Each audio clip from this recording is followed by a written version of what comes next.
Je suis très, très, très heureux d'accueillir Hamid Bozarslan pour son nouveau livre L'antidémocratie au XXIe siècle, Iran, Russie, Turquie, qui est paru au printemps chez CNRS Audition, mais comme vous le savez, au printemps, on n'était qu'en Zoom et ce n'était pas évident de monter ça. Ce que je dis en disant que je suis très heureux, ce n'est pas formel, on le dit toujours par politesse, mais là, je le pense vraiment. C'est un des ouvrages les plus originaux que j'ai lus depuis très très longtemps, celui de Hamid. Je vous le conseille avant même que nous en débattions. La langue allemande que je pratique depuis très très longtemps a un grand atout, c'est qu'on peut construire des néologismes très librement. Et donc en allemand, on parle de Fachidioten. Je traduis exactement idiot spécialisé. C'est une formule un peu rude, mais elle reflète assez bien un des handicaps dans ce monde complexifié, c'est-à-dire la tendance à une spécialisation extrême qui permet évidemment l'exploration du champ spécifique que le chercheur travaille, mais qui présente après une grande difficulté à comparer les champs et à les encadrer dans une vision globale des choses. Et donc le grand mérite de Hamid dans ce livre, c'est de traiter d'une manière transversale un des phénomènes majeurs du moment, disons, des dernières décennies, on peut dire des 2 dernières décennies en particulier, c'est-à-dire ces antidémocraties qu'Emmanuel Macron appelle illibérales, sans doute pour se poser en champion des démocraties libérales, ou comme il dit aussi, des progressistes, comme quoi il n'y a pas de limite au paradoxe. D'autres les ont classées dans la catégorie populiste, mais avec un grand sac dans lequel on met beaucoup de choses, alors pour le coup très différentes les unes des autres. Hamid a choisi 3 exemples différents, c'est clair, la Russie, la Turquie, l'Iran, dont il dessine au fil du livre les traits communs. Ne vous attendez pas à trouver un chapitre Russie, un chapitre Turquie, un chapitre Iran, il n'y a que des chapitres transversaux. Et il essaye de comparer ces régimes, leur héritage historique, qui est évidemment particulièrement riche dans ces 3 cas, les piliers du fonctionnement de ces régimes, économiques, politiques, idéologiques, militaires, policiers, etc., leur vision du monde, mais aussi leur politique extérieure, les instruments que ces pouvoirs utilisent, y compris la guerre, le terrorisme, les mensonges, l'exploitation des peurs et des colères, sur lesquelles tu insistes beaucoup. Autant d'approches, je ne vais pas aller plus loin en introduction, je n'ai pas le temps de le faire, mais Hamid va certainement développer tous ces points. Autant d'approches, donc, qui expliqueraient sa conclusion, qui est quand même plutôt pessimiste, je peux le dire, sur la résilience de ces régimes, malgré les secousses, ou les premières secousses, qui les touchent. Au fond, tu poses la question, c'est une belle question, combien de temps va durer ce pacte faustien? Je trouve la comparaison très, très forte pour le coup. Alors, j'ajoute que le livre propose au lecteur des instruments pour mieux plonger dans ce travail, qui sont malheureusement souvent inexistants aujourd'hui dans l'édition, même de sciences humaines. Évidemment, une bibliographie, évidemment un index, évidemment beaucoup de notes de bas de page, qui sont en bas de page, pas avec la mode d'aller les chercher au loin, mais aussi, par exemple, un tableau chronologique qui compare l'histoire ancienne et contemporaine des 3 pays concernés. Alors, je termine avec quelques questions quand même. Est-ce que cette médaille transversale, c'est une médaille, ça ne fait pas de doute, elle ne comporte pas aussi un revers? C'est-à-dire, à la lecture du livre de Hamid, que j'ai vraiment lu, comme toujours, attentivement, on peut se le demander. Je poserai juste deux exemples. Premièrement, est-ce que la volonté de dégager des traits communs aux 3 expériences, aux 3 pays, n'entraîne pas l'auteur, parfois, à raboter les différences, ne serait-ce qu'en raison, quand même, de la différence de statut qui était celui de l'Union soviétique, qui était une superpuissance, ce que n'était ni la Turquie, ni l'Iran, pas tout à fait se comparer des statuts qui sont aussi différents, en tout cas pendant une longue période. Deuxième question, est-ce que la volonté de déconstruire ce que tu fais, le discours anti-occidental et son cynisme de ces régimes, n'amène pas à sous-estimer le rôle effectif de l'Occident? Pas ce qu'ils en disent, mais la réalité. Par exemple, est-ce que, je vais vite, mais le traitement infligé à l'URSS de Gorbatchev n'a pas contribué à ce qui est devenu la Russie de Poutine? Est-ce que le report depuis des décennies de l'adhésion de la Turquie à l'Union européenne, qui entre-temps a accueilli 22 États, Mazette, comme on disait, n'a pas aussi pesé lourd dans l'évolution du régime d'Erdogan?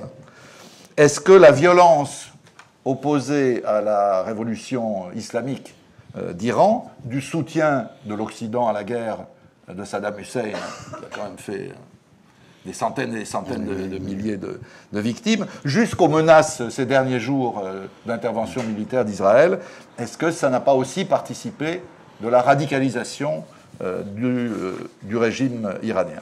J'arrête là, tu vas développer ça beaucoup mieux que moi. Les forces de la méthode, peut-être aussi ses faiblesses ou ses limites.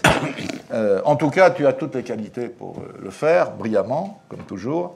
Tu es sociologue et historien du fait politique, spécialiste du Moyen-Orient, de la Turquie et de la question kurde. Pas de la Russie. Voilà. Tu es docteur en histoire et docteur en sciences politiques. Tu es directeur d'études à l'EHESS. Et tu as écrit, avant l'antidémocratie au XXIe siècle, beaucoup de livres. J'ai retenu 4 livres qui me paraissent importants pour le cheminement de ta pensée. Crise, violence, décivilisation, essai sur les angles morts de la cité, au CNRS édition en 2019.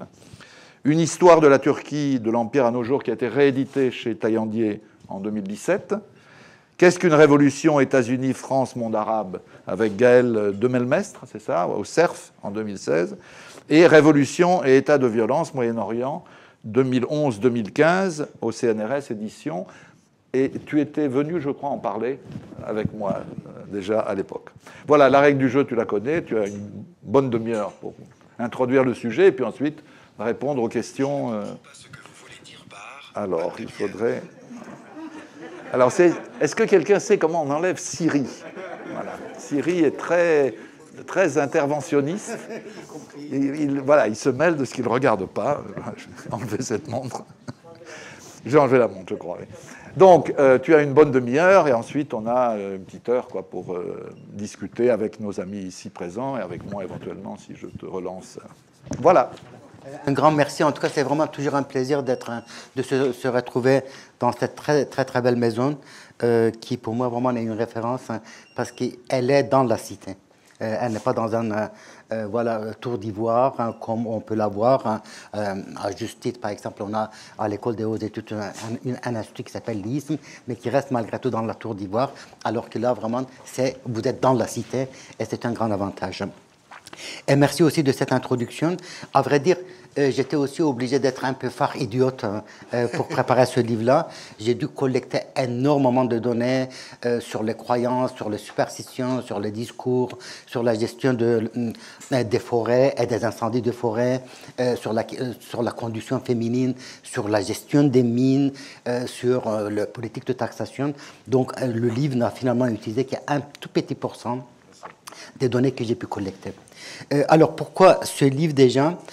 Parce qu'effectivement, on a énormément de concepts pour décrire les phénomènes qu'on observe dans les années 2000-2010. On a, par exemple, la notion effectivement de la démocratie illibérale. Beaucoup de collègues ont suggéré la notion de démocratie autoritaire ou autoritarisme démocratique. La notion de démocrature a fait quand même son chemin aussi. Et donc, je pense que cette profusion conceptuelle, pour moi, est vraiment extrêmement importante. C'est heuristique. C'est heuristique, ça veut dire qu'effectivement, on traverse une période dans laquelle on est dans le doute, on est en face des phénomènes qu'on n'arrive pas à saisir. On appelle cela des objets politiques non identifiés, des OPNI. Donc, on est en face des OPNI. Comme dans les années 1920 et 30, énormément de penseurs n'arrivaient pas à saisir l'évolution politique et donc ils étaient en quête. Et parmi ces phénomènes-là, bien entendu, il y a le trumpisme, voilà, sur lequel je termine d'ailleurs un peu le livre, les exemples de la Hongrie et de Pologne. Le cas de Venezuela et de Corée du Nord, qui sont un peu les réminiscences d'une guerre ancienne. Le cas de la Chine, mais la Chine aujourd'hui estime avoir réalisé ses objectifs, donc elle n'est plus du tout dans une quête de revanche à prendre, au contraire à s'imposer. Et je me suis décidé d'écarter pas mal d'exemples, mais de me concentrer sur l'Iran, sur la Russie et sur la Turquie, en partie parce que je suis très familier avec ces terrains-là. Je lis depuis 30 ou 40 ans. Ma génération ne pouvait pas ignorer ni la Chine maoïste, ni la Russie. L'Iran, j'étais le témoin un peu à distance, disons, de cette révolution, de son évolution.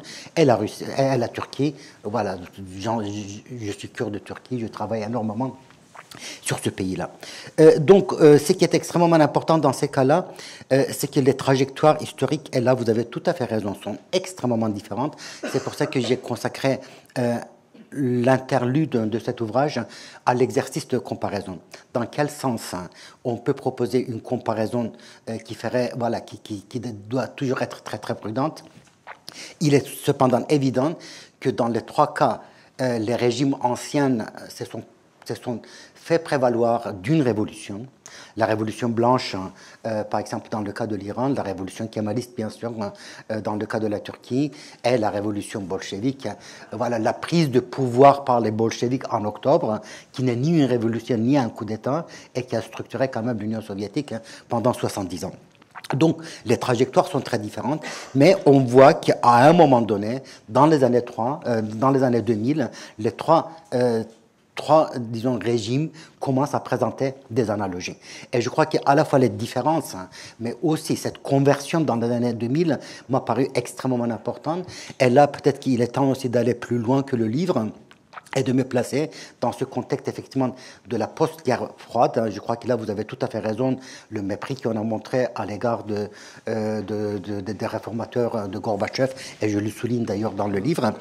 Dans les années, à la fin de la guerre froide, on a une sorte d'euphorie de la démocratie bourgeoise libérale. Et je crois que cette euphorie a été très, très coûteuse pour nous tous.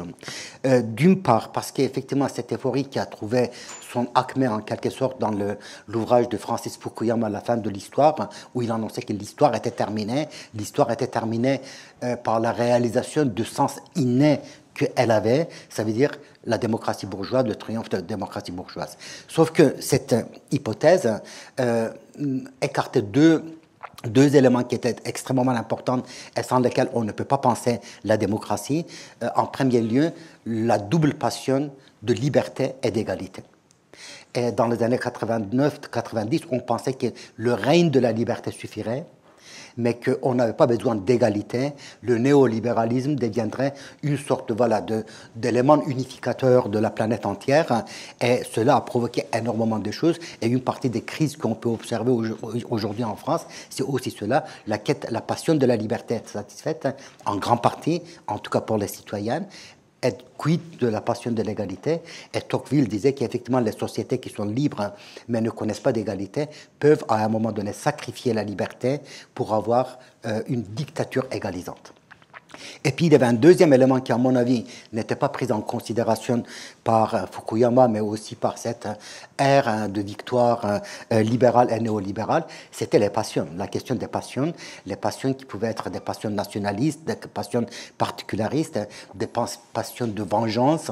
Et je crois que quelqu'un comme Pierre Rasner a consacré une bonne partie de son œuvre des 20 dernières années, y compris dans le débat qu'il avait engagé avec Fukuyama, en disant qu'effectivement, la société n'était pas ce parc de jeux d'enfants où l'harmonie régnerait. Il y a des passions extrêmement fortes et ces passions doivent être prises en considération. Aussi, évidemment. Mais bien sûr, voilà, la question raciale, la question du racisme, la question de la suprématie. Donc voilà, effectivement. Alors, donc, les trajectoires de ces trois régimes sont... l'arrière-fond historique de ces trois régimes sont différents, et je le souligne avec beaucoup d'insistance dans l'ouvrage, et en même temps, une sorte de convergence qu'on observe dans les années 2000. Et dans cette convergence, on voit plusieurs points communs qui présente aussi des analogies avec les années 1920 et 30, mais j'insiste dans l'ouvrage avec beaucoup de force que toute comparaison avec cette période doit être très prudente. Et donc, on ne va pas dire, voilà, on est retourné dans les années 20 et 30, on est à 2 doigts de triomphe de nazisme dans nos démocraties ou ailleurs. Quels sont les éléments de cette convergence? En premier lieu, l'introduction du thème de l'ontologie.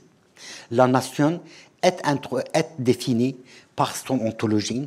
La nation aurait eu une ontologie pure, et cette ontologie, qui reste encore dans ses entrailles en quelque sorte profondes, aurait été corrompue, et ce jeu de corruption aurait été introduit par l'Occident, l'Occident ayant également une ontologie, mais une ontologie corrompue et corruptrice par définition corruptrice, et dans cette corruption de l'ontologie nationale, les élites locales auraient joué un rôle absolument décisif. Les élites auraient trahi leur nation. Les élites auraient trahi leur nation au cours à partir du milieu du 19e siècle, en s'engageant dans la trajectoire de l'occidentalisation, c'est ce qu'on appelle le processus d'occidentalisation, qui est effectivement un phénomène qu'on observe un peu partout dans le monde et qui en gros couvre la période de 1830-1840 et qui va jusqu'à 1940-1950. Et donc du coup, l'altérité n'est pas du tout définie en termes de rapport de domination, l'anti-impérialisme comme c'était le discours de la gauche des années 60-70 ou des mouvements d'émancipation nationale, pas uniquement de la gauche. Donc l'Occident n'a pas été dominant parce qu'à un moment donné, pour des raisons historiques, de formation historique, technologique, la révolution technologique militaire, l'Occident aurait dominé, mais l'Occident aurait été dominante par sa nature même, par son ontologie même. Et aujourd'hui, effectivement, il importe pour ces trois régimes de restaurer leur nation dans sa pureté ontologique des origines. Donc, un projet de restauration qui touche à l'âme même de l'homme dans le sens vraiment anthropologique du terme anthropos, et cette restauration ontologique de l'homme national dans sa pureté originelle est considérée comme la condition même de reconquête de la puissance. Ça suppose que la nation a une essence. La nation a une essence. Voilà. Inaltérable, mais je reviendrai, qui est incarnée par le chef. Donc, voilà. Donc effectivement, cette opération de corruption a été bien lancée, mais l'essence de cette nation a été malgré tout préservée. C'est une essence métahistorique qui traverse les âges. Un deuxième élément qui intervient, c'est que dans les trois cas, la nation a une mission historique, voire une double mission historique. La nation, dans les trois cas, a été créée par Dieu, donc il est le créateur, mais ce créateur est en même temps le créateur histoire. Dieu est le créateur en quelque sorte de l'histoire, et à l'aube de l'histoire, ces trois nations auraient reçu de l'histoire la mission de dominer le monde. De dominer le monde pour lui apporter la justice, l'harmonie, la paix, l'idée de l'État, l'idée de l'administration. Et cette mission historique a été entravée par l'extérieur, là encore l'Occident, et a été entravée aussi par l'intérieur, les ennemis de l'intérieur, et une fois de plus, cette élite. Et la deuxième mission historique, c'est de servir de bras armés à la religion. Là, il y a vraiment une articulation, d'une part avec l'Empire, la mission historique est impériale, ne peut pas être nationale strictement parlant, mais la nation ne peut pas se dissoudre dans l'Empire. Et de l'autre côté, cette mission historique est religieuse, ou plus particulièrement confessionnelle, orthodoxe, sunnite et chiite. La nation donc a l'obligation de servir de bras armés de la religion, de la confession, sans s'y dissoudre. Voilà, je crois qu'effectivement, dans les deux cas, c'est qui est extrêmement important. Normalement, on pense l'Empire comme multi-ethnique, tout ce que vous pouvez imaginer. Là, il ne s'agit pas de cela. Il s'agit d'accepter la supériorité des Turcs, des Russes ou des Iraniens, personnes iraniennes dans l'Empire, et de l'autre côté, d'accepter la supériorité de ces nations dans l'orthodoxie, dans le sunnisme ou dans le chiisme. Un troisième élément qui intervient, et je crois que là, ça apparaît très très clairement, c'est que la nation, sa pureté ontologique, sa mission historique sont incarnées. il y a effectivement cette idée d'incarnation. Le chef incarne la nation. Il y a une fusion charnelle absolument organique entre le chef et la nation. La nation est la seule source de légitimité, mais cette légitimité ne passe pas par les institutions, cette légitimité ne peut pas être entravée, obstruite par les institutions. Les institutions sont considérées comme des lourdeurs, en quelque sorte, paralysant la réalisation de la mission de la nation. Cette légitimité est incarnée par le leader en tant que tel. Et cette incarnation n'est pas seulement une incarnation du présent, dans le présent, mais cette incarnation, c'est aussi une incarnation du passé et du futur. Le leader incarne la nation dans son passé et dans son futur, et le présent, en quelque sorte, c'est le lieu où il noue le passé, il projette la nation dans l'avenir à travers sa propre personne. Bon, effectivement, l'acte de souveraineté, c'est toujours un acte d'incarnation, juridiquement, légitimement, dans la logique de Westphalie, ces accords de 1648, c'est Macron qui incarne la France, mais pour 5 ans. Alors que dans le cas qui nous intéresse, cette incarnation n'est pas sur 5 ans, n'est pas pour 5 ans, cette incarnation est organique, absolument organique. Donc je pense que ces éléments-là vraiment sont des éléments qu'on observe très clairement et qui explique cette convergence qu'on ne pouvait pas nécessairement trouver par le passé. Lénine n'a jamais incarné la nation, la société bolchevique, disons, même pas Staline, en tout cas pas à ce point-là, certainement pas le Shah. Mustafa Kemal avait la prétention éventuellement d'incarner la nation de cette manière-là, mais disons qu'effectivement ces éléments-là sont des éléments qui expliquent la convergence des 3 régimes dans les années 2000-2010. Et puis, il y a un deuxième élément qui intervient, c'est que on est cette fois-ci dans la structure vraiment très matérielle de pouvoir. Les 3 régimes ont fini par se rassembler. Ces 3 régimes-là ont fini par se rassembler en se dotant d'une structure cartellaire. Le pouvoir est devenu un pouvoir cartel. Dans le cas de l'Allemagne nazie, une fois de plus, soyons très prudents dans la comparaison, on parlait de 2 choses. Le Führer-principe, voilà, le principe de Führer. Le Führer était l'alpha et l'oméga, la source et l'horizon de toute action. C'était la volonté de Führer, effectivement, qui exprimait, comme le disait Hans Frank, le juriste nazi qui deviendrait par la suite... de protectorat général de Pologne, qui sera exécuté par la suite. Et Hans Frank disait que la volonté juridique, le droit allemand est incarné, exprimé par la volonté de Führer, mais la volonté de Führer n'a besoin d'aucun fondement pour pouvoir s'exprimer, aucun fondement juridique. Donc le Führer-principe, le Führer-principe, c'est en quelque sorte effectivement le feu rouge ou le feu vert, c'est dans tous les domaines. Il pose des limites ou il donne des orientations. Mais de l'autre côté, en Allemagne nazie, on parlait aussi de la polycratie. La polycratie, parce qu'effectivement, la machine était extrêmement lourde, il y avait cette détestation des institutions, et donc les différents pôles du régime devaient interpréter la volonté de Führer un peu à leur manière. Et cela créait une sorte de chaos permanent. L'Allemagne nazie est un chaos permanent jusqu'à sa fin. Comme j'ai dit, il faut beaucoup de prudence dans la comparaison, mais on voit que dans le cas des 3 régimes, nous avons également quelque chose d'analogue. D'une part, le leader est l'alpha et l'oméga, donc le leader est vraiment la source et l'horizon, la source de légitimité puisqu'il incarne, mais aussi l'horizon d'attente, l'horizon vraiment des projets à réaliser, et de l'autre côté, il y a une polycratie. Et dans cette polycratie, nous avons, dans les 3 cas, une noblesse d'État, mais cette noblesse d'État est la noblesse sécuritaire.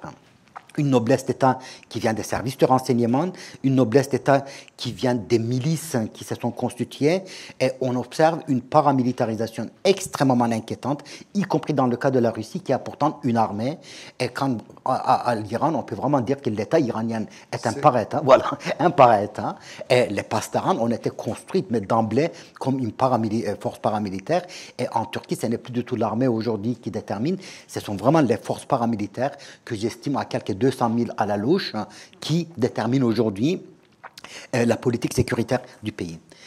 Il y a un autre élément qui intervient, la haute kleptocratie. Je crois qu'effectivement, cette haute kleptocratie est extrêmement importante. En Russie, on parle beaucoup des oligarques. Voilà. Mais en gros, il n'y en a que 10 ou 15. Voilà. En Iran, on a désormais vraiment des éléments très sériels pour comprendre le système économique iranien. Il y a 4 ou 5 holdings qui sont plus ou moins liés au pouvoir. Et en Turquie, on parle de la bande des 5, du gang des 5, parce qu'effectivement, il y a 5 oligarques majeurs. Et donc, par ce biais-là, il y a aussi une sorte de destruction de la bourgeoisie classique qui existait en Turquie, qui tentait d'exister sous la forme de pétro-bourgeoisie en Iran. En Russie, non. En Russie, effectivement, il n'y a jamais eu que des oligarques dès la sortie de l'Union soviétique. Mais ce système cartellaire inclut aussi une élite d'opportunité. Beaucoup de théoriciens ou intellectuels de l'AKP ne viennent pas d'une tradition d'AKP. Certains d'entre eux viennent de l'ultranationalisme turc, certains viennent même du kémalisme. En Russie, cela est très clair aussi. Dès 2004, lorsqu'il a apparu que Poutine allait gagner les élections, il y a eu une conversion très massive des élites. L'Iran, c'est un peu un cas différent, mais parce qu'effectivement, l'Iran n'a pas laissé d'élite, en quelque sorte, qui pourrait être cooptée. Et cette élite d'opportunité vient de l'extérieur et en même temps radicalise le système.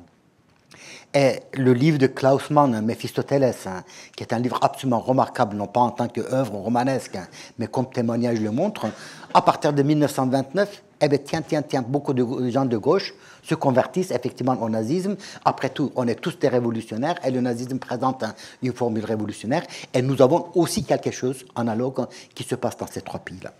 Et puis, un dernier élément qui intervient, c'est que les régimes on était jusqu'à maintenant, est-ce que cela va durer? Je n'en sais rien. Les régimes, on était jusqu'à maintenant parfaitement capables d'intégrer de larges secteurs des couches défavorisées. Donc, il y a eu une sorte de cooptation par la charité, par la redistribution, mais cela leur a permis aussi de produire une philosophie d'État, une philosophie de pouvoir.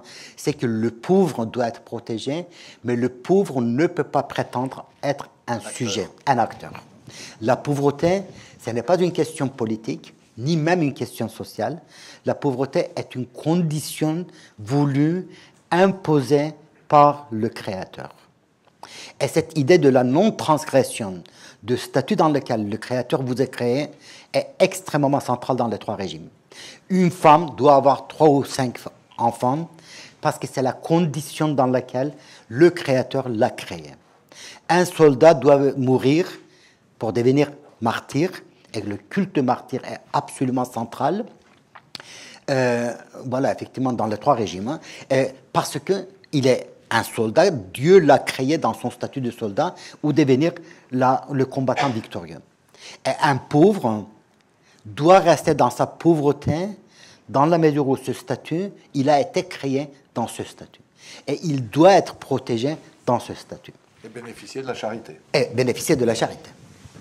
C'est qui est d'ailleurs, bon, voilà, la philosophie politique de l'islam, c'est aussi en partie ça. Donc voilà, entre le 7e et le 10e siècle, on a déssujettisé en quelque sorte les sujets.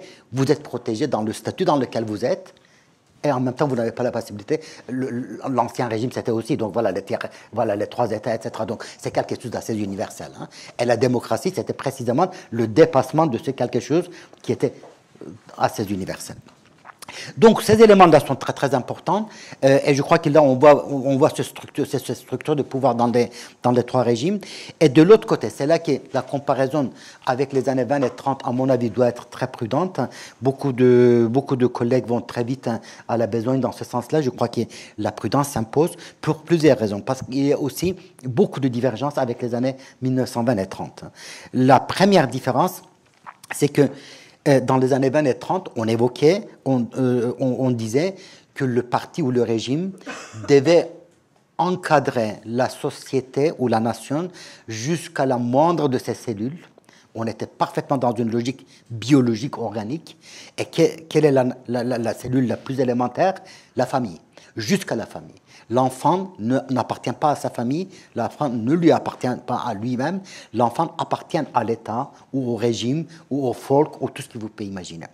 Et cela avait effectivement permis un encadrement très généralisé de l'enfance ou de l'adolescence, des femmes ou de tout ce que vous pouvez imaginer, alors qu'aujourd'hui, dans les trois régimes, on n'a absolument pas, voilà, les régimes n'ont pas cette possibilité d'encadrer la société, ni même d'ailleurs la volonté ou la projection, du moins pour le moment.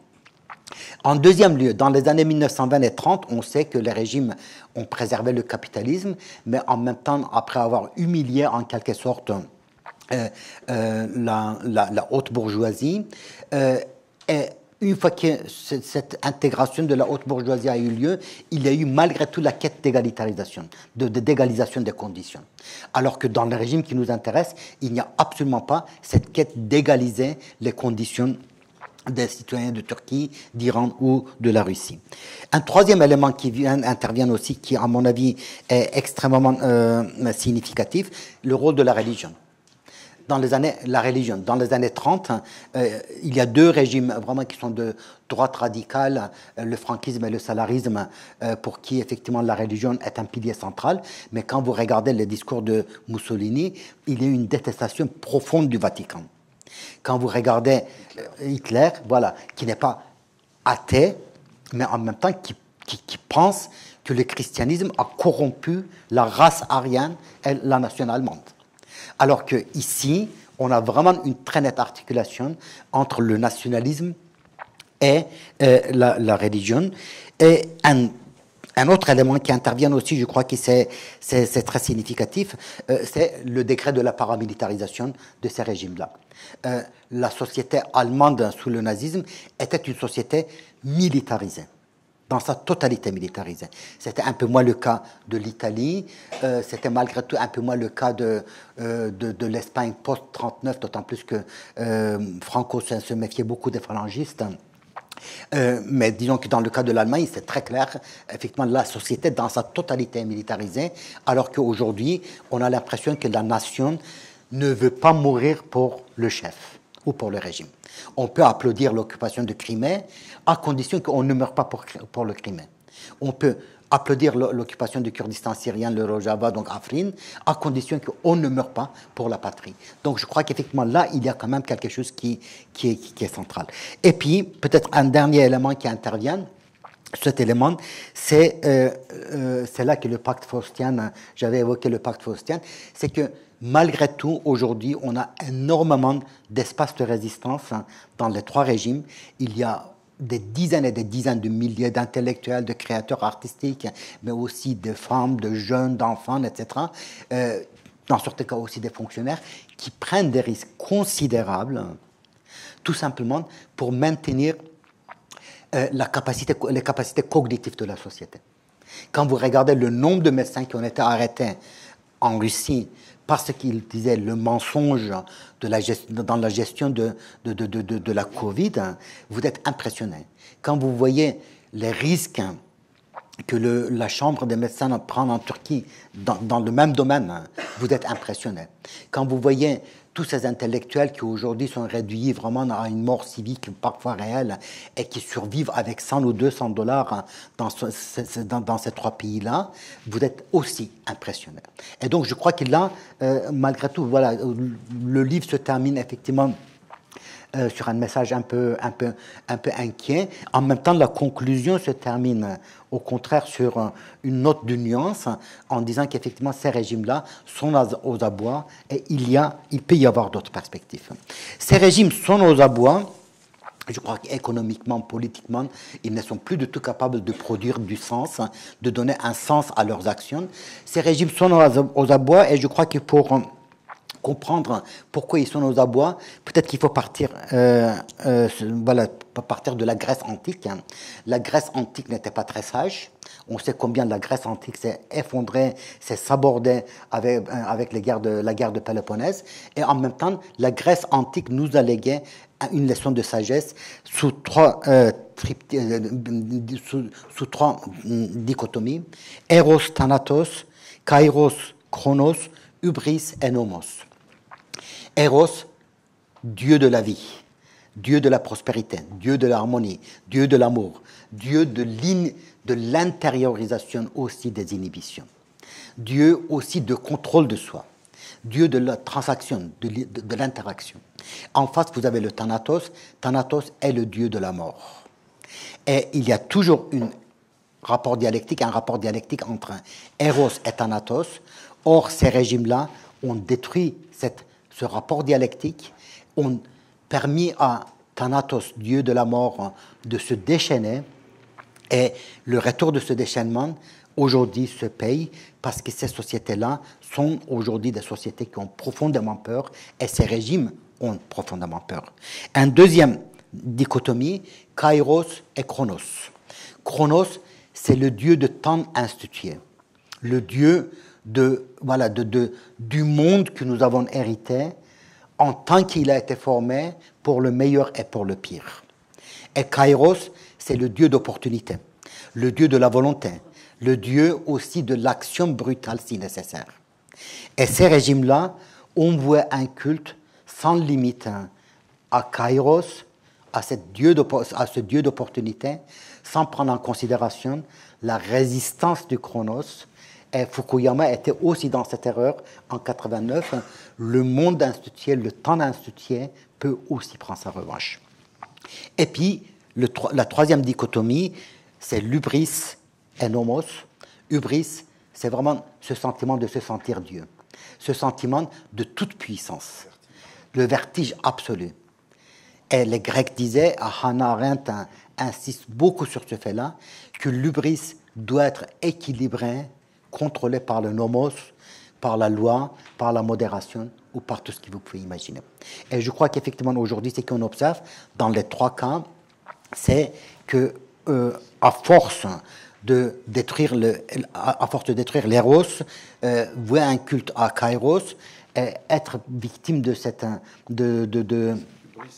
hubris, les régimes se trouvent coincés. Je conclurai peut-être sur un dernier élément et qui répondrait aussi en partie de la question que vous aviez posée. Est-ce que l'Occident n'est pas aussi en partie responsable? Je crois qu'on ne peut absolument pas écrire l'histoire des antidémocraties, faire une sociologie des antidémocraties, sans prendre en considération l'histoire des démocraties, de la crise des démocraties, mais aussi de voir dans quelle mesure les démocraties sont capables d'exercer une force d'attraction, dans quelle mesure les démocraties sont généreuses ou ne sont pas généreuses.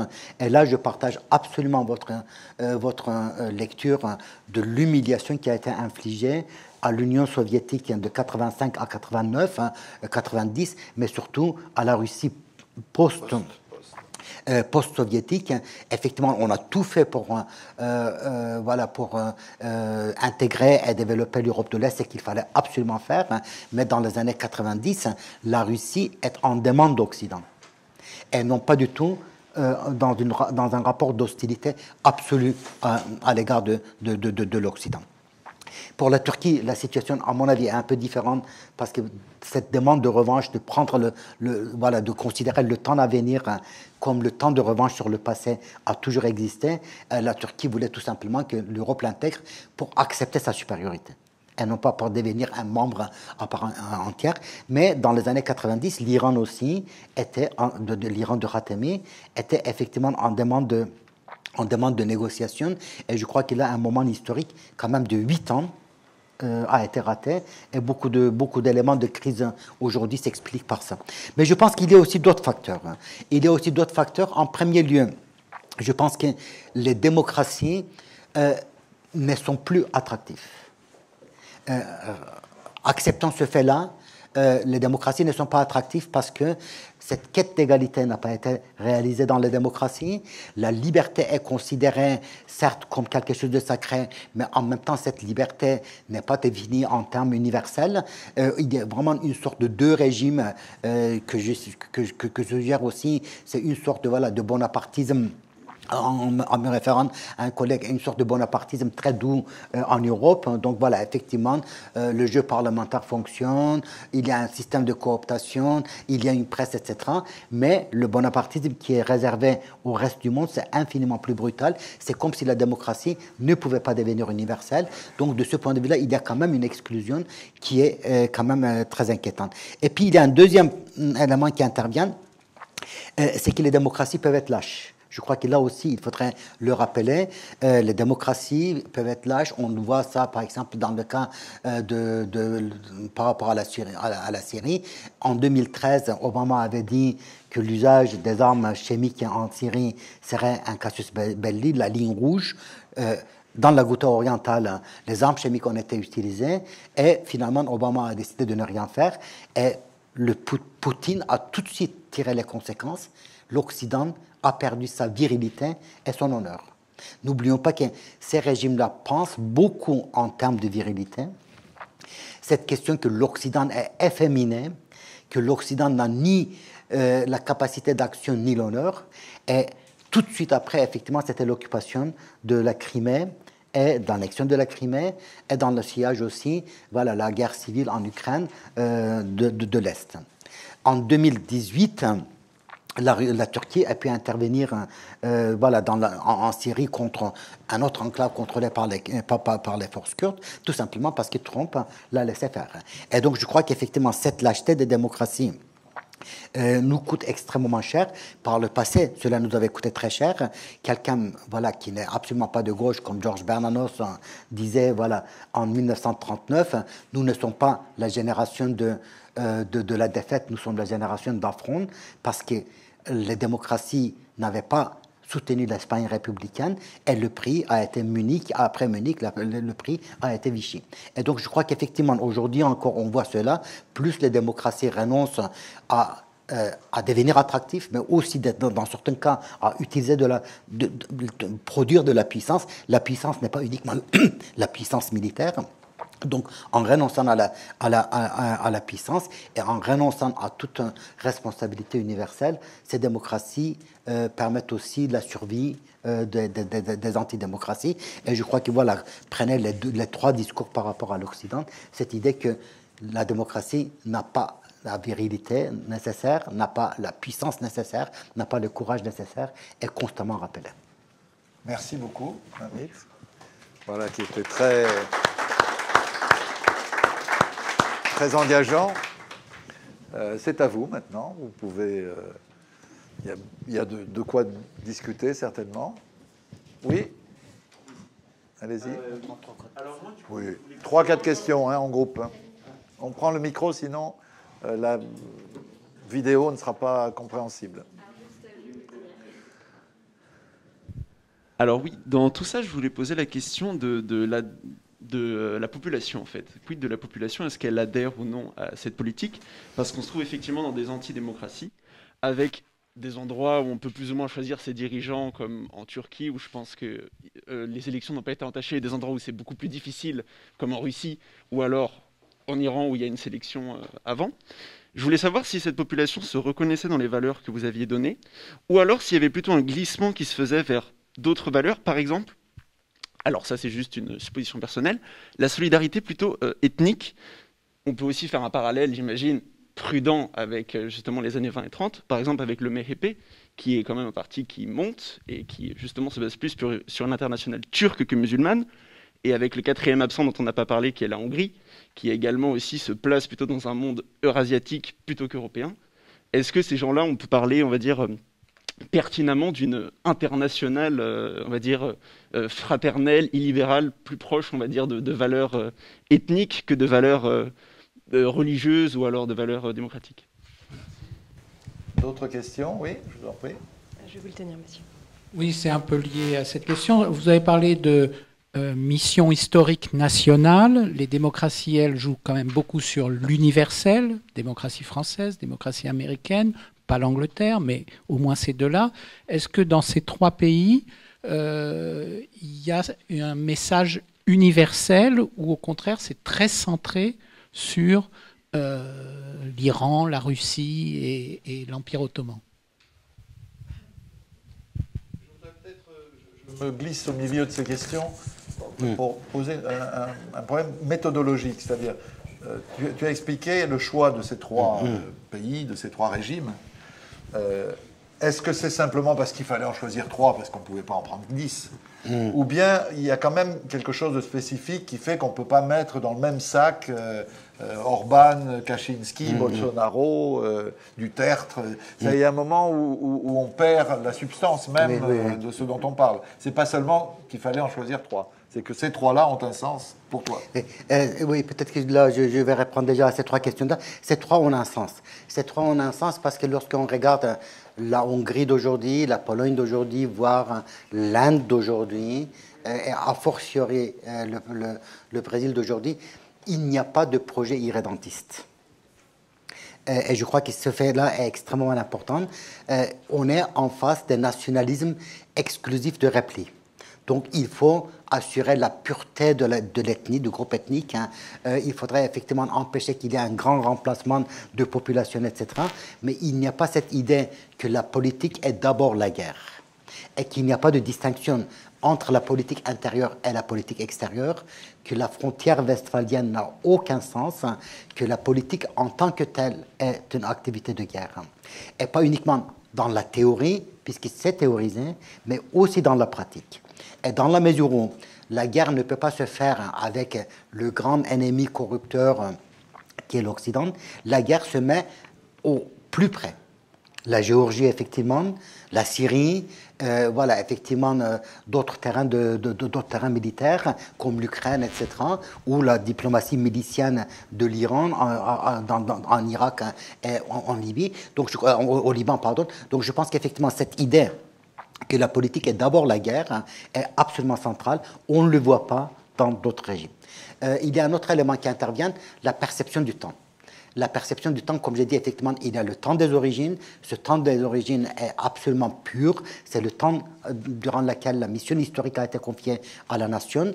Après, il y a l'histoire vécue qui est l'histoire de la corruption. Et le temps d'avenir doit être le temps de revanche sur le passé.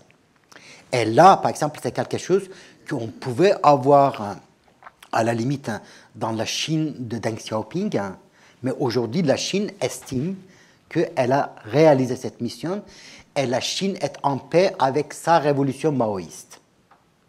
Alors que dans ces cas-là, y compris les 3 révolutions, Poutine déteste la notion de révolution. Voilà, on essaye d'établir effectivement d'un côté une lecture de l'histoire qui serait totalement lisse et de l'autre côté, malgré tout, voilà, la révolution dans le kémaliste, la révolution bolchevique, a fortiori la révolution blanche, sont des révolutions qui font peur. Et donc, du coup, dans le temps d'avenir, qu'il faudrait effectivement prendre sa revanche sur le passé, il faudrait prendre cette revanche à la fois sur l'Occident, mais aussi sur ces élites qui ont corrompu la nation de l'intérieur. Et là aussi, c'est des phénomènes qu'on n'observe pas nécessairement ailleurs. Et pour le reste, bien sûr, après, il y a eu aussi des choix personnels, parce que voilà, je suis très familier avec ces 3 régimes, comme j'ai dit, et on ne peut absolument pas comprendre la tragédie syrienne aujourd'hui sans prendre en considération l'intervention de ces 3 régimes.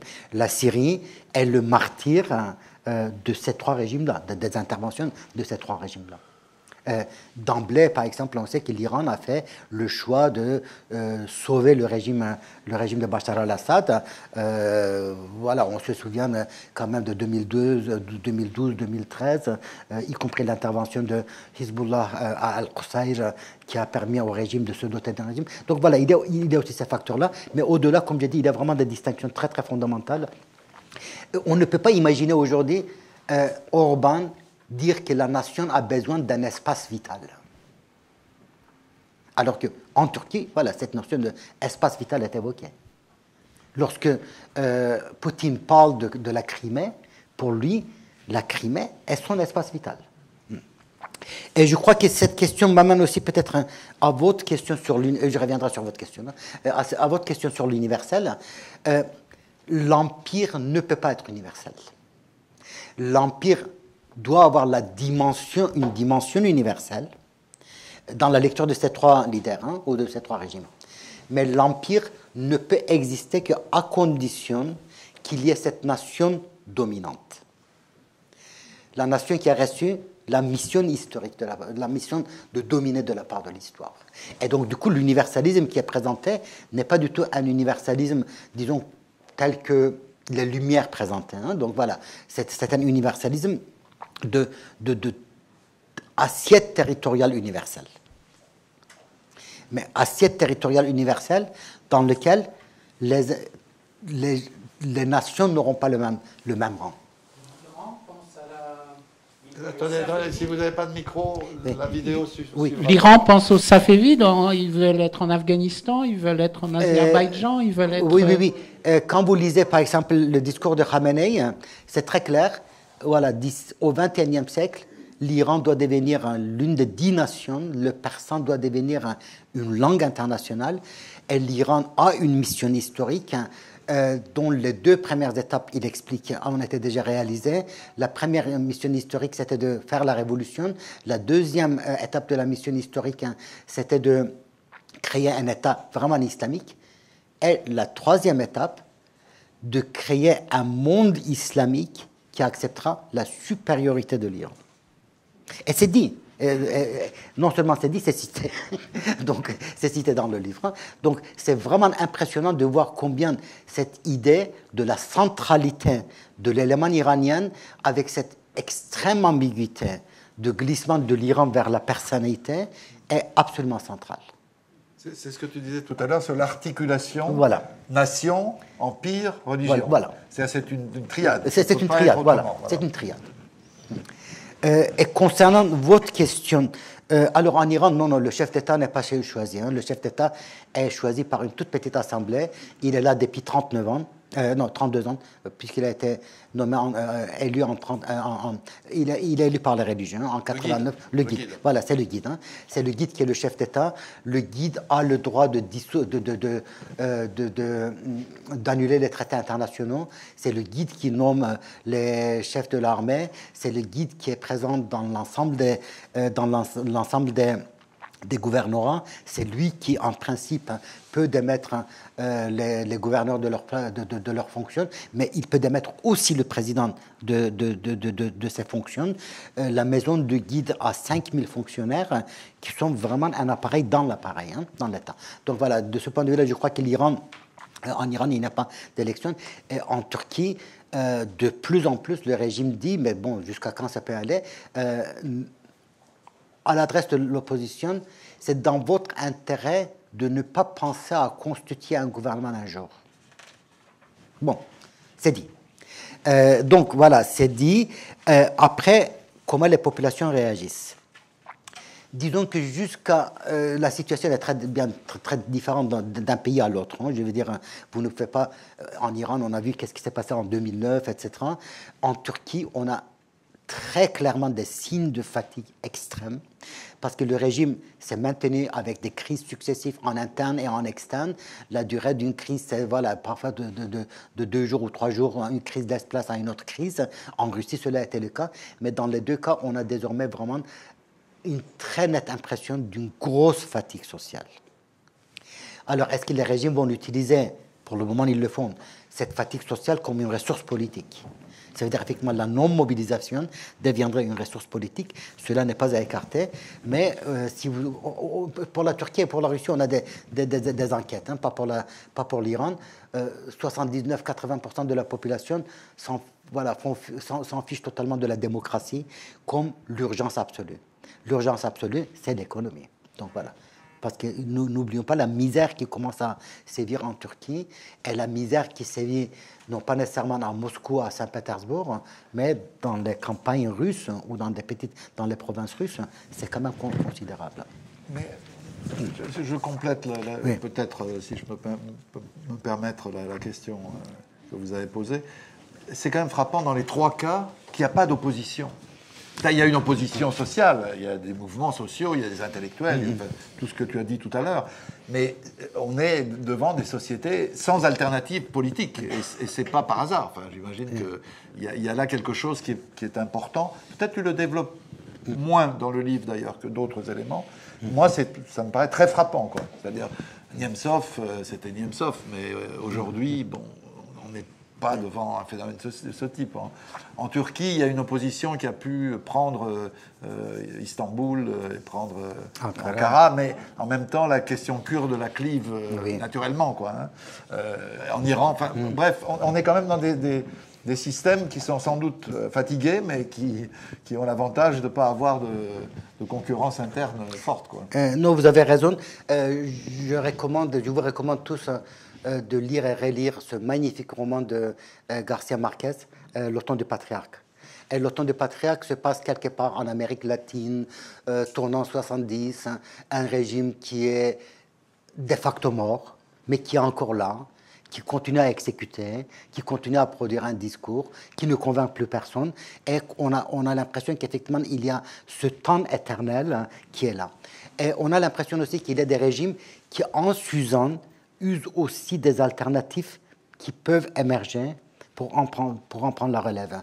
Et là, c'est un phénomène aussi qu'il faudrait qu'on travaille dans la sociologie politique. On n'est pas très habitué à cela parce qu'on pense effectivement, voilà, on dit la nature a horreur de vide, ce n'est pas toujours le cas. Le vide peut se maintenir, mais vraiment pendant une très longue période. Voilà comment effectivement les régimes s'usent, mais en usant aussi leur société et en détruisant aussi des alternatives qui peuvent émerger. Je crois que l'une des raisons, vous l'avez dit, le chantage à la survie de la nation. Le chantage à l'unité de la nation. Donc on prend la société en otage parce que toute discorde sur la question nationale, sur la question de Crimée, sur la question kurde, sur la politique syrienne de l'ayatollah Khamenei, est considérée de facto comme une trahison. Et cette trahison, aucun opposant n'ose l'exprimer. La question du nucléaire aujourd'hui en Iran est devenue une façon de prendre en otage la société dans sa totalité. Et dans la mesure où les partis d'opposition, en Iran il n'y a pas de parti, mais il y a quand même des sensibilités, les partis d'opposition ne peuvent pas défier le pouvoir sur cette question nationale, on a l'impression qu'effectivement les pouvoirs peuvent constamment, chaque fois qu'il y a une crise en interne, évoquer cette question nationale. Juste un exemple, la Turquie, dont la monnaie a perdu 75% de sa valeur en très peu de temps, et depuis avant-hier, je crois 2 ou 3% de sa valeur. Et du coup, on va émerger quoi? Le PKK en Syrie constitue une menace vitale. Donc, une nouvelle opération en Syrie. Donc, on voit vraiment que de ce point de vue-là, il y a une sorte de destruction de la société, d'usure de la société, par ce chantage. Jusqu'à quand cela va continuer? Je crois que c'est là qu'on voit effectivement malgré tout un phénomène d'épuisement. Et ce phénomène d'épuisement ne signifie pas que les régimes vont tomber demain, qu'il y aura une alternative demain qui va émerger. Mais ce que je dis aussi dans le livre, la fonction des espaces de résistance que j'ai évoqués, c'est en même temps aussi de préserver la faculté cognitive de la société, la capacité de la société de produire un sens de ce qui s'est passé. Parce que ces régimes-là détruisent le sens, mais vraiment, très délibérément, peuvent détruire le sens. Quand vous avez autant de crises qui se suivent, quand l'ennemi est absolument central, la nation est en permanence en guerre, mais on ne sait pas contre qui, on ne sait pas qui était l'ennemi d'hier, qui sera l'ennemi de demain. Donc voilà, tout ceci, ça use, et ces espaces de résistance ont précisément la fonction de maintenir ces facultés cognitives. La création artistique, voilà, dans 3 pays malgré tout, aller voir un film comme La Loi de Téhéran, c'est... Voilà. Comment ça se fait que dans le régime iranien, sous le régime iranien, le taux de l'inflation se calcule au prix de la vodka, et comment ça se fait que il y a 10 ans ou 15 ans, il n'y avait qu'1 million de drogués. Aujourd'hui, il y a 6,5 millions de drogués, alors qu'on ne cesse d'exécuter. On est quand même frappé, je m'excuse parce que c'est très loin de tes 3 pays, mais Hassan II, c'est un précurseur. Parce que l'invention du Sahara occidental pour éloigner l'armée, multiplier les coups d'État, les tentatives, et pour briser l'opposition, pour la rendre aphone, parce qu'elle ne pouvait plus parler ou être traître, c'est quand même, on a une grande inspiration. Là. Oui, on avait, sauf que bon, je crois que ces gens-là n'ont pas étudié le cas de Hassan II. D'accord. Ni, d'ailleurs, de son successeur Mohamed VI, qui aujourd'hui est quand même très bloqué, ou de roi Hussein et de roi Abdullah de Jordanie, parce que ces régimes-là avaient malgré tout pu produire une double légitimité marsénienne, ça veut dire les territoires d'obéissance au pouvoir, et chérifienne, ça veut dire la descendance prophétique. Et chaque fois, ils ont effectivement anticipé sur les événements, soit avec le Sahara occidental, soit quand vous voyez au Maroc, 2011, les lignes de force bougent partout, et bien on change tout de suite la constitution. En Jordanie, des manifestations monstres, la police vient distribuer de l'eau pour que les sujets de Sa Majesté ne souffrent pas par cette chaleur. Et tout de suite après, effectivement, on nomme un nouveau gouvernement, on change la constitution, et du coup le roi peut dire, dans les deux cas, je ne suis pas responsable, je ne fais que détenir l'essentiel du pouvoir économique, politique et militaire, mais la gestion, c'est le gouvernement. Et donc voilà, on peut changer le gouvernement aussi facilement. Non, je pense qu'effectivement, ces deux royaumes sont des royaumes à méditer. Les trois régimes n'ont pas l'intelligence de regarder ailleurs parce qu'ils sont leur autoréférence. D'autres questions? À vous, monsieur? Vous avez bien dit que les régimes tenaient la nation, mais aussi que les leaders étaient l'incarnation de la nation. Alors comment voyez-vous évoluer les choses quand ces leaders seront amenés à disparaître? Ils ne sont pas éternels, donc à un moment donné, il y aura bien un changement de leader. Donc comment est-ce qu'on rentrera à ce moment-là dans une dynamique politique, ou est-ce que la polycratie sera capable de garder la dimension statique de ces régimes et de les faire perdurer? Merci. Est-ce qu'il y a d'autres questions? Voilà, visiblement, il y a... Juste pour revenir un instant sur les espaces de résistance, est-ce que dans votre étude comparative, vous avez pu identifier des pistes de cohérence entre ces trois espaces de résistance ou à l'inverse entre les types de répression qui sont mis en place contre ces espaces? Oui. Alors, concernant la première question, c'est le grand inconnu. Ces régimes-là aussi ont une dimension nihiliste. Ça veut dire destructeur, mais aussi autodestructeur. Dans la mesure où, effectivement, il y a cette détestation profonde des institutions, donc il y a une sorte de désinstitutionnalisation qui est très massive.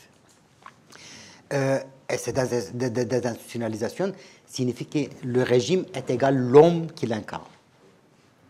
Et cela, bien entendu, est extrêmement inquiétant. On le sait dans l'histoire. Donc voilà, prenez la Chine de Mao, prenez la Russie de l'Union soviétique de Staline, etc. Donc effectivement, un effondrement n'est passible. Après, c'est la source. Cela dit, bon, ils ne sont pas très vieux. Donc Khamenei n'a que 85-86 ans. Les deux autres ont moins de 70 ans. Donc, mais le risque, effectivement, est énorme. C'est que le sécuritaire prenne la relève. Au prix, y compris, si nécessaire, d'un affrontement interne.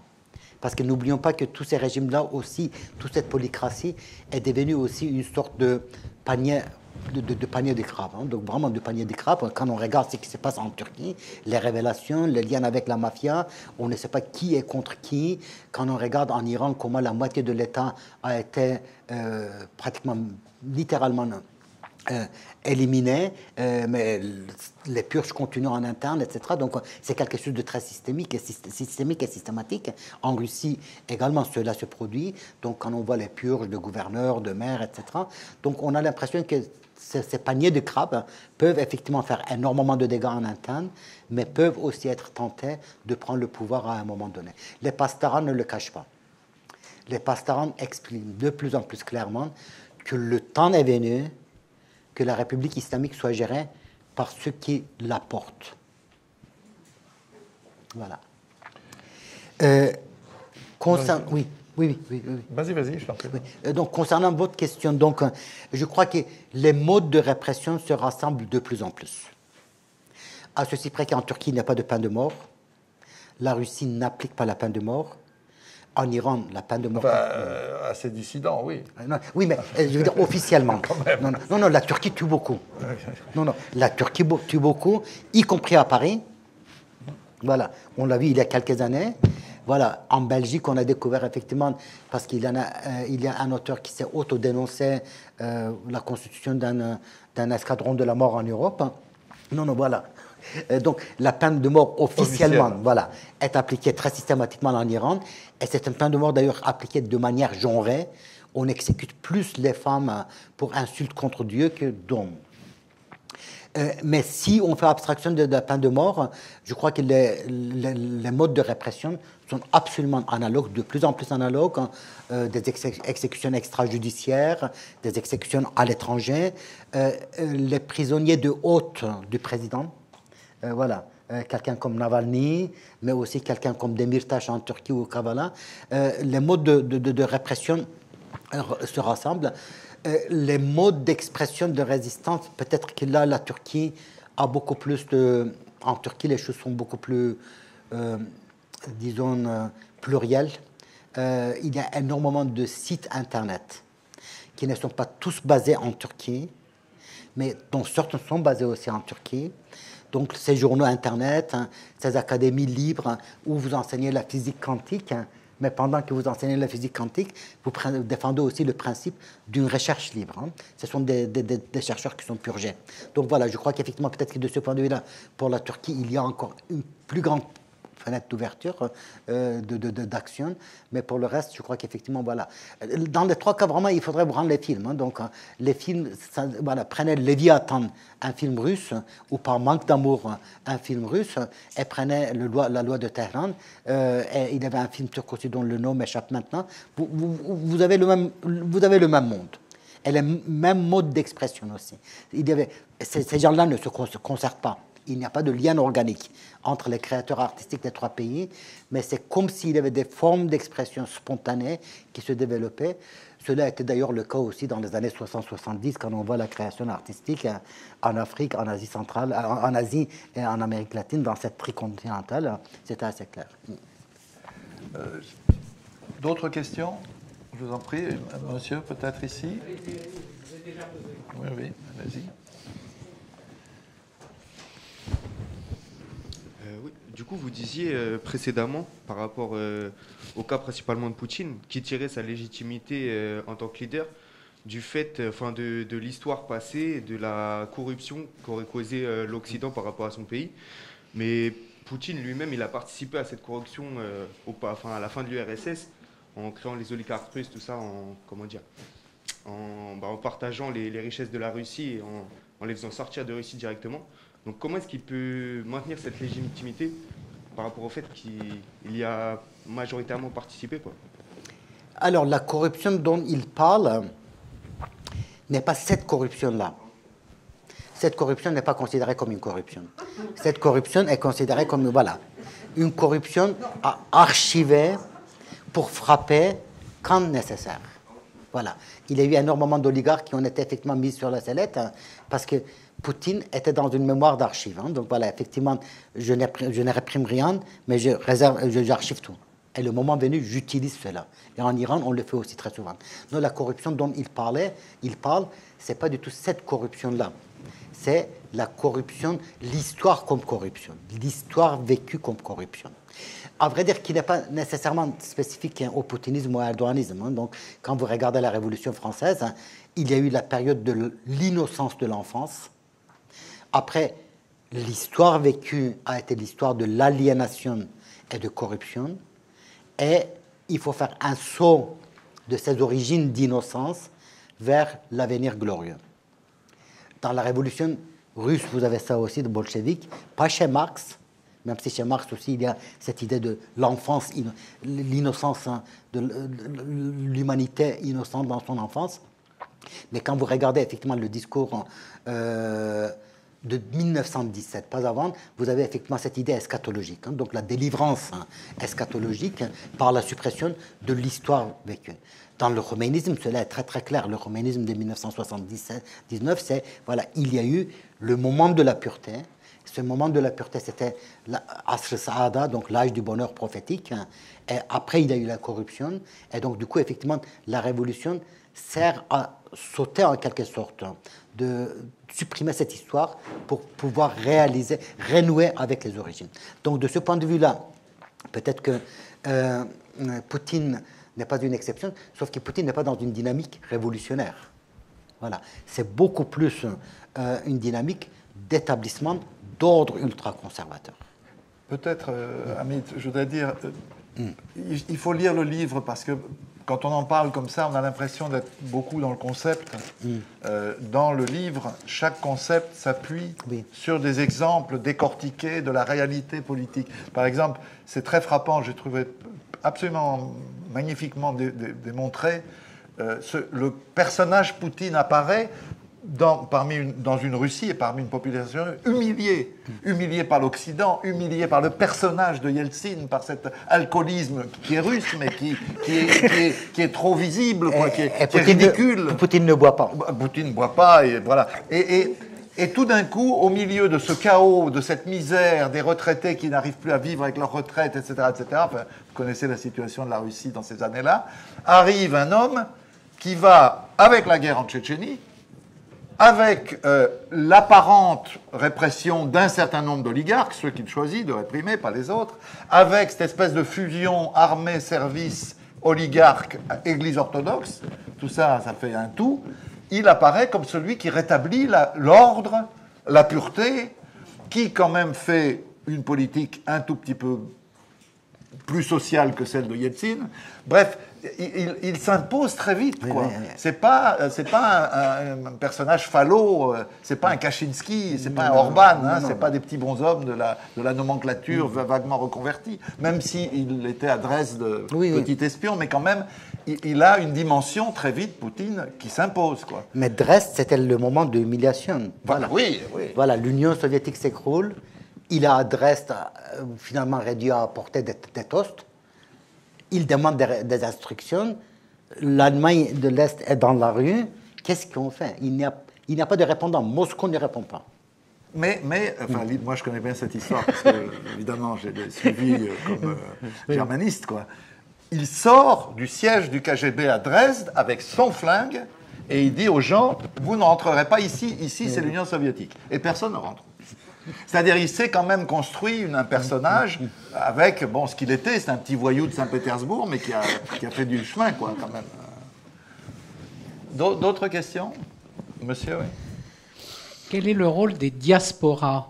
Est-ce qu'elles peuvent avoir une influence ou pas sur ces régimes?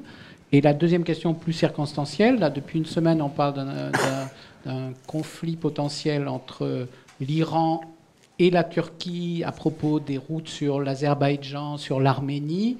Est-ce qu'il y a des contradictions entre ces trois régimes et, à votre avis, comment peuvent-elles évoluer? Alors, concernant la deuxième question, je cite toujours vraiment une phrase magnifique de la Boétie. Les méchants entre eux peuvent devenir des complices, mais jamais des amis. Voilà. Je pense qu'effectivement, on a ce principe-là. Les trois se sont entendus pour vraiment infliger des souffrances incroyables à la Syrie, et pas que à la Syrie. Récemment, on a vu la Turquie et la Russie par rapport à l'Arménie dans le Haut-Karabakh, etc. Et en même temps, c'est des régimes qui peuvent s'adorer. Voilà, les leaders peuvent s'adorer, mais en même temps, ces régimes-là ne sont que des complices et qui ne peuvent jamais devenir des amis. Je ne pense pas qu'il peut y avoir une guerre entre l'Iran et la Turquie, mais structurellement, effectivement, on voit combien chacun essaie de poignarder l'autre dans le dos tout en lui serrant la main. Hein. Donc voilà, cela est quelque chose qui est très clair. Concernant la diaspora, je ne vais pas insister ici, la diaspora turque représente peut-être quelque chose d'un peu plus particulier. D'une, parce qu'elle est massive. Hein. De deux, parce qu'elle est de plus en plus encadrée. Il y a 10 ou 15 ans, par exemple, dans cette diaspora, il y avait des socialisations autonomes. Les gamins se socialisaient entre eux, les femmes se socialisaient entre elles, etc., dans des espaces qui étaient soustraits à la visibilité du pouvoir turc. Or, aujourd'hui, on sait que les gamins et les femmes sont invités à socialiser dans l'association. Ça veut dire s'exposer constamment et faire signe de passer par le test de loyauté quasi constamment. Et de l'autre côté, la diaspora turque est beaucoup plus, de Turquie est beaucoup plus clivée, parce qu'il y a aussi cette grosse diaspora kurde, qui n'est effectivement en grande partie pas du tout dans cette dynamique. Il y a cette grosse diaspora alevi, donc qui est une communauté qu'on appelle comme hétérodoxes, appelons ça Alides, donc voilà, de la famille grande famille de confession alide, qui effectivement est considéré comme le diable par excellence par Erdogan. Donc là, l'opposition s'exprime beaucoup plus au sein de ces deux communautés et au sein d'une élite diasporique qui prend énormément de risques, mais qui existe. Donc voilà, depuis une dizaine d'années, il y a eu quand même plusieurs milliers d'intellectuels qui ont été purgés ou qui ont été menacés en Turquie, qui se sont venus ici. Et cette diaspora, bien sûr, produit énormément de sens, de capacité de résistance, des formes d'expression. Cela est a fortiori le cas aussi en Iran, concernant la diaspora iranienne, qui est dans sa quasi-totalité dans l'opposition. Il ne reste plus de monarchistes au sens propre du terme dans la diaspora iranienne. La diaspora iranienne est anti-régime. Est-ce que pour autant il y a une politisation? Ça reste à voir. La diaspora russe, par contre, est clivée. Donc voilà, effectivement, beaucoup sont un peu la voix de Moscou. Beaucoup d'autres sont beaucoup plus dans l'opposition. J'aimerais bien que tu reviennes sur une chose très intéressante dans le livre. C'est le rapport de ces régimes à leur révolution. Parce qu'ils sont les héritiers de révolutions, bolcheviques, kémalistes, révolution islamique d'Iran. Mais en même temps, c'est des contre-révolutions, ces régimes. C'est-à-dire c'est quelque chose d'assez ambigu. Ils sont révolutionnaires, ils l'assument. Même Poutine, on dit que Poutine... Même, tu disais, Poutine a quand même dit la plus grande catastrophe de l'histoire russe, c'est la fin de l'Union soviétique. Donc c'est visiblement quelque chose d'assez complet. Mais c'est quand même des contre-révolutions. Oui, c'est des contre-révolutions, mais comme on disait à l'époque de la Révolution française, la contre-révolution n'est pas le contraire de la révolution. Donc voilà. Et je crois que Marx l'a très bien vu, Tocqueville l'a très bien vu aussi. La contre-révolution est aussi une révolution. Mais bon, là, ça nous amènera à un autre débat. Non, je pense que là, il y a quelque chose d'extrêmement important parce que l'héritage contre lequel ces régimes se sont constitués est un héritage révolutionnaire. C'est ça. Absolument révolutionnaire. Et sans ce régime de ces héritages révolutionnaires, ces régimes ne peuvent avoir de légitimité. L'héritage de 1917, et d'ailleurs les deux 17, février et octobre, et Poutine est absolument clair sur ce point-là, c'était un moment de la dissolution d'empire, c'était un crime contre l'empire, c'était un crime contre la Russie, c'était un crime contre l'orthodoxie et contre les Slaves. Pour la Turquie, il est évident que la révolution kémaliste, certes, a arrêté le processus de déclin, mais c'était quelque chose qui a été voulu par les Juifs, par les sionistes, par les Occidentaux, pour précisément édenter la Turquie. Pour l'Iran, c'est tout à fait clair aussi, non pas par rapport à la révolution de 1979, mais 1963, qui, en un certain sens, est une révolution d'en haut, et qui est radicale. 1963, quand on lit les textes et les oppositions, on voit la radicalité de cette révolution. De la révolution blanche. De la révolution blanche que le Shah impose. Donc voilà. Et de l'autre côté, comment avoir une histoire nationale si on ampute l'histoire d'une période? Et je crois qu'effectivement, les trois régimes se trouvent totalement coincés dans cela. Et Valéry, je ne sais plus qui, je le cite, le président du Conseil constitutionnel russe, évoquait la nécessité d'avoir une mémocratie. La mémocratie, il le définit, l'organe chargé, le pouvoir chargé d'unifier la mémoire. Donc, l'organe qui est chargé à produire une lecture lisse de l'histoire. Voilà. À la base, il y a eu le prince Vladimir.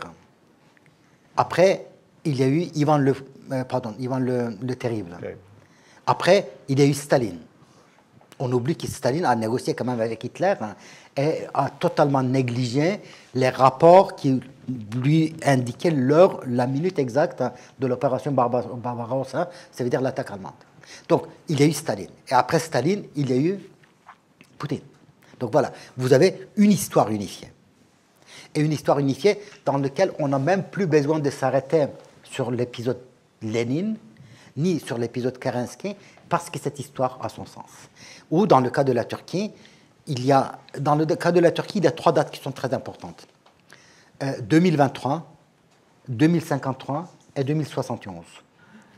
2023, parce que c'est le centenaire de la fondation de la Turquie, le traité de Lausanne, qui était une demi-victoire parce que ça arrêtait le déclin de l'Empire, mais en même temps qui a amputé l'Empire de sa quasi-totalité.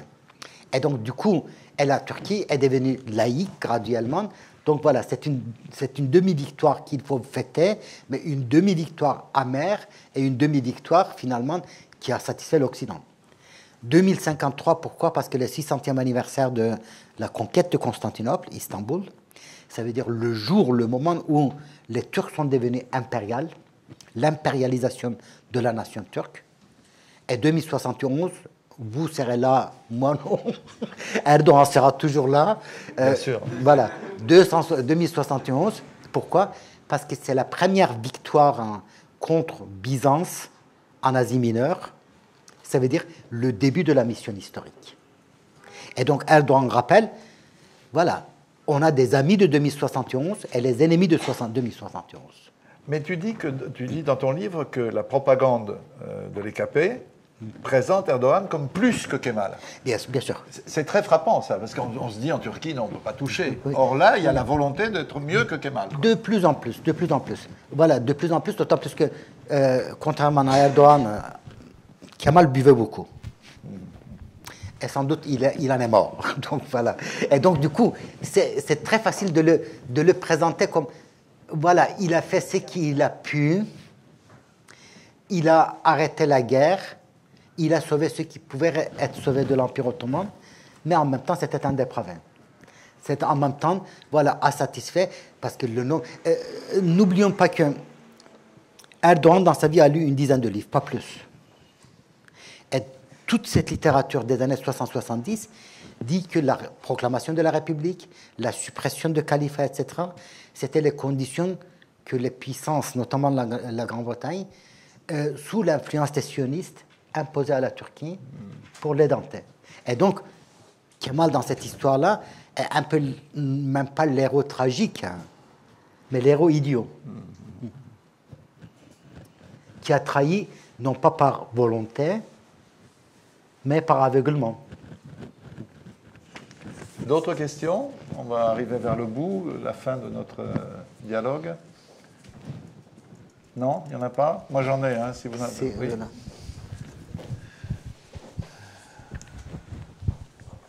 Dai. Oui. Alors, une petite question. Dans quelle mesure, en fait, ces régimes autoritaires qui peuvent se créer, voire un ennemi interne, une cinquième colonne, en fait, dans quelle mesure, en fait, ils y croient eux-mêmes à cet ennemi qu'ils figurent justement pour leur population comme l'ennemi à combattre? Quel est le niveau d'incarnation, en fait, de cet ennemi? Alors, c'est très difficile de répondre à cette question. Je pense qu'à un moment donné, on finit par y croire. Donc, il y a une intériorisation. Quand bien même au début, on sait que c'est un mensonge, quand bien même on sait que ça relève de mythes, on finit par y croire, hein, parce qu'il y a une dynamique propre du processus qui se crée. Et c'est pour ça que le grand épistémologue Karl Popper, hein, disait que l'un des dangers majeurs des théories de complot, et d'ailleurs, bon, les théories de complot, on y baigne, l'un des dangers des théories de complot, c'est que les pouvoirs qui croient aux théories de complot finissent par s'organiser comme un dispositif de complot. Donc vous voyez l'effet de retour, hein, et toute la structure peut être organisée autour de cela. Prenez par exemple la répression de la terreur stalinienne. Quel bolchevique, un tant soit peu intelligent, aurait pu imaginer que Boukharin, Zinoviev, Kamenev, Radek, Trotsky, etc., étaient des agents de l'Allemagne nazie. Mais tout le dispositif a été mis en place, et ce dispositif a pris vraiment des dimensions absolument tentaculaires. Et d'ailleurs, à la base de l'appareil judiciaire, il n'y avait non pas un bolchevique, mais un menchevique. Ça veut dire qui ne venait pas de la tradition bolchevique, mais qui élite d'opportunité, qui radicalisait le système après son adhésion.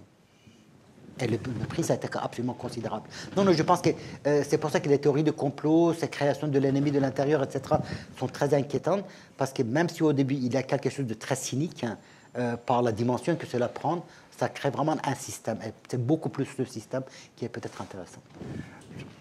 Peut-être une toute dernière question, elle mériterait un développement plus long, mais est-ce que tu entends la critique que au bout du livre, à un moment donné, on peut se dire, est-ce que c'est pas décontextualisé historiquement? C'est-à-dire, à force de se centrer sur ces trois régimes et de travailler, effectivement, de manière impressionnante, hein, c'est une érudition incroyable, sur les ressemblances, les différences, on perd de vue ce que je disais tout à l'heure, le rôle de l'Occident et des rebuffades que les uns et les autres ont subies, mais aussi le rôle du mouvement nationaliste et de ses échecs à travers tout le Sud.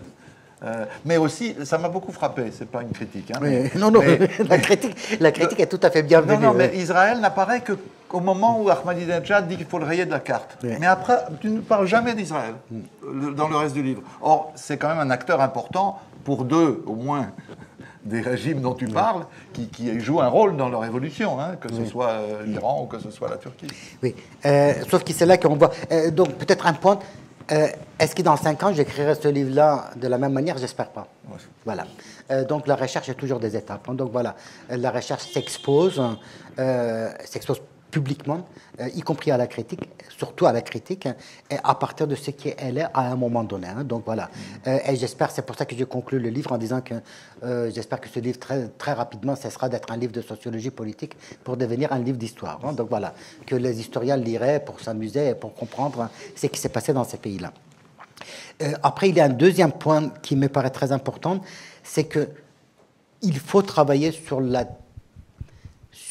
le discours historiographique que ces régimes proposent. Et c'est un discours qui est, sauf en partie pour l'Iran, qui est entièrement faux. Voilà. Il y a une falsification de l'histoire. Quand, en Russie de Poutine, on explique que la Russie et l'Occident sont deux civilisations irréductibles l'une et l'autre, et que l'une doit absolument détruire l'autre, que l'Occident a toujours été l'ennemi de la Russie, cela est faux. Mais c'est plus Douguine qui le dit que Poutine. Non, Poutine aussi. Voilà, historiquement, c'est faux. Historiquement, c'est faux. Certes, lors de la guerre de Crimée, l'Occident était en guerre contre la Russie. Pour protéger qui? Pour protéger la Turquie. Certes, lors de la guerre du Japon, l'Occident a soutenu le Japon en 1905, mais la Première Guerre mondiale et la Deuxième Guerre mondiale sont des guerres où l'Occident et la Russie ont été des alliés. L'Empire ottoman a été sauvé à 2 reprises par l'Occident. En 1853 précisément, et en 1876-77, lors de la guerre avec la Russie. Et l'Empire ottoman n'a pas été attaqué pendant la Première Guerre mondiale. L'Empire ottoman est entré dans la Première Guerre mondiale sans provocation, mais absolument aucune. J'ai dit une exception, l'Iran, mais l'Iran a souffert surtout de l'occupation de l'Empire ottoman et de la Russie pendant la Première Guerre mondiale. La Première Guerre mondiale a dévasté l'Iran alors que le pays était neutre, et le génocide des Arméniens s'est poursuivi en Iran. Mais c'est vrai qu'en 1953, la volonté démocratique des Iraniens, comme en 1973 au Chili, a été absolument brutalisée par une coordination anglo-américaine. Et je crois que là, effectivement, c'est quelque chose sur lequel l'Occident doit revenir. Et la guerre de Saddam Hussein. Et la guerre occidentale. Et la guerre de Saddam Hussein. Voilà. Pourquoi je ne parle pas d'Israël? Je pense qu'effectivement, il y a quelques années, j'avais écrit un livre sur une histoire de la violence au Moyen-Orient, où la question israélo-palestinienne occupe absolument une place centrale. Oui, voilà, comme rupture absolument dramatique dans l'histoire du monde arabe, comme amputation, comme cette preuve ultime qui vient et qui montre que le projet de l'impérialisme, de déchiqueter, de morceler le monde arabe n'est pas fini. Donc je suis absolument conscient aussi du fait que la création de l'État d'Israël avec le Nakba et après le Naksa ont constitué le début d'un cycle historique absolument inédit dans l'histoire. Donc je l'ai pas mal traité dans d'autres travaux. Aujourd'hui, je crois que la question palestinienne, et partant aussi la question israélienne, a perdu pratiquement toute pertinence. Malheureusement, voilà, j'étais la dernière fois, il y a 2 ans en Palestine, on a vraiment l'impression que c'est 2 ou 3 ans, une société vaincue. Mais là, donc, tu as beaucoup plus d'éléments, une société vaincue. Et que dire de la question palestinienne après avoir vu Alep? Voilà, je veux dire, un peu de... Voilà, je me dis, mais là, j'arrive à mes limites. Hein. C'est un autre débat. C'est un autre débat. Mais la Merci, question, en tout cas. je crois qu'il est... Pardon, il y a une dernière question, oui. Ou très brièvement, oui, allez-y. Brièvement, parce que sinon, on va déborder. Oui, voilà, le micro arrive. Merci beaucoup. Merci. Je suis frappée par le fait que vous prenez ces 3 pays qui sont au Moyen-Orient, les 3 pays qui ne sont pas arabes. Mais vous ne parlez pas du tout de l'importance des autres pays arabes. Alors oui. Qu'en est-il? Non, voilà, effectivement, j'ai beaucoup parlé dans d'autres travaux sur les autres pays arabes.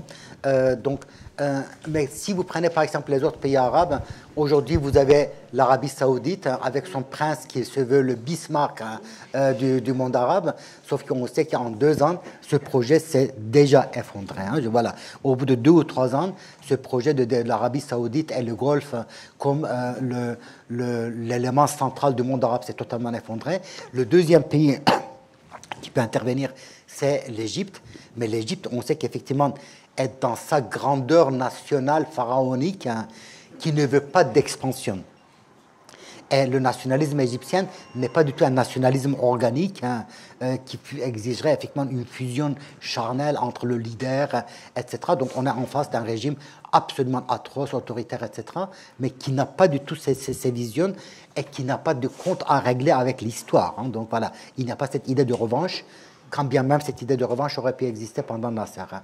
Et l'Irak et la Syrie, aujourd'hui, voilà, grâce notamment à l'Iran et la Turquie, sans oublier les États-Unis sur lesquels j'avais beaucoup insisté dans d'autres travaux, voilà, l'état de l'Irak est évident, les Américains ne sont pratiquement pour rien dans le cas de la Syrie. Hein, donc. Je pensais plus à l'Égypte parce qu'elle a une histoire. Oui, voilà, mais je pense qu'effectivement, il y a cette idée de je suis dans mon assiette territoriale et historique, éternelle, pharaonique, autosuffisante, qui doit devenir une puissance, mais pas une puissance d'expansion. En tout cas, tel que je lis la situation aujourd'hui. Hein. Vraiment, je n'ai aucune sympathie pour El-Sisi, vous en doutez. El-Sisi n'est pas Erdogan. Et d'ailleurs, El-Sisi a refusé de retourner au Yémen, aux grandes dames des Saoudiens. Merci infiniment, Hamid, c'était passionnant. Merci à vous tous.